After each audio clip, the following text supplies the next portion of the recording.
Welcome to MKM home channel. இன்றைக்கி வீடியோவில் குடமிளகாய் தொக்கு எப்படி வைக்கிறதுன்னு பார்க்கலாம். 1/2 கிலோ குடமிளகாய் சின்னதாக கட் பண்ணி வச்சுருக்கோம். உள்ளே இருக்க விதையெல்லாம் எடுத்துடணும். விதையெல்லாம் எடுத்துட்டு மிளகாய் மட்டும் கட் பண்ணி வச்சுக்கணும். பேரில் தான் மிளகாய், ஆனால் இதுவும் ஒரு காய் வகையை சேர்ந்தது தான். உடம்புக்கு ரொம்ப நல்லது. இப்போ ஸ்டவ் பற்ற வச்சு கடாயில் எண்ணெய் ஊற்றிக்கலாம். எண்ணெய் நல்லா சூடானதும் சோம்பு மட்டும் போட்டு பொரிய விட்டுக்கலாங்க. வேறு எந்த தாளிப்பு பொருளும் போட வேண்டாம், சோம்பு மட்டும் போதும். கருவேப்பிலை போட்டுக்கலாம். இந்த சைஸில் ஒரு வெங்காயம், ஒரு தக்காளி கட் பண்ணி வச்சுக்கலாம். நான் ஆல்ரெடி கட் பண்ணி வச்சுருக்கேன், அதையும் போட்டுக்கலாம். வெங்காயம் ஓரளவு கண்ணாடி பதத்துக்கு வதங்கினா போதும்.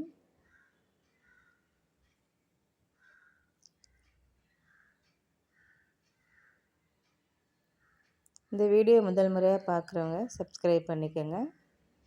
வீடியோ பிடிச்சிருந்தால் லைக் பண்ணுங்கள், ஷேர் பண்ணுங்கள். பாருங்கள், வெங்காயம் நல்லா வதங்கிடுச்சு. இந்த அளவுக்கு வதங்கினா போதும். இப்போ கட் பண்ணி வச்சுருக்க தக்காளியும் போட்டுக்கலாம்.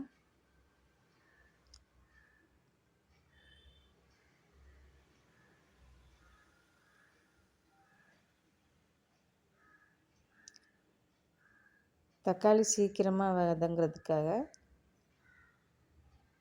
சால்ட்டு கொஞ்சம் போட்டுக்கலாம்.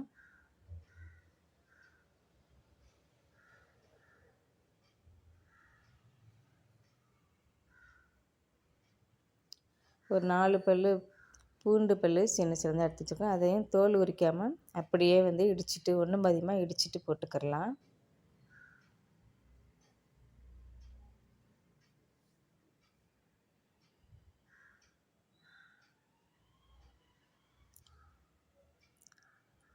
பூண்டு பச்சை வாசனை போனதும் கட் பண்ணி வச்சுருக்க குடமிளகாவும் போட்டுக்கலாம்.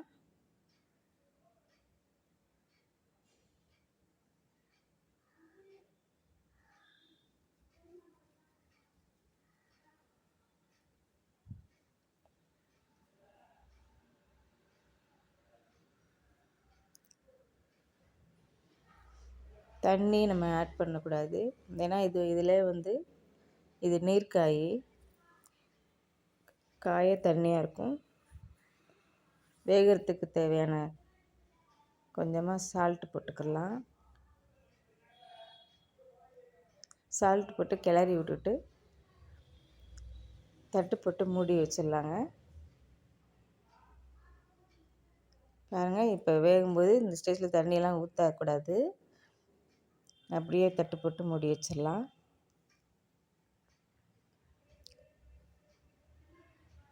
ரெண்டு நிமிஷம் இப்போ வந்துருச்சு பாருங்கள்.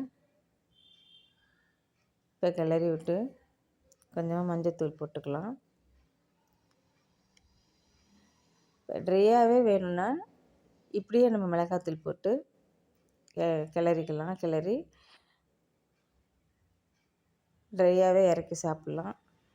தொக்கு மாதிரி வேணும்னா தண்ணி கொஞ்சம் ஆட் பண்ணிக்கோங்க. இப்போ முதல்ல தண்ணி ஊற்றக்கூடாது, வேகிறதுக்கு முன்னாடி வெந்த பிறகு தான் தண்ணி ஊற்றணும். தண்ணி கொஞ்சம் ஆட் பண்ணி மிளகாத்தூள் போட்டோம்னா கொஞ்சம் நமக்கு தொக்கு மாதிரி வரும். தொக்கு மாதிரி சாப்பிட்டா ரொம்ப நல்லாயிருக்கும்.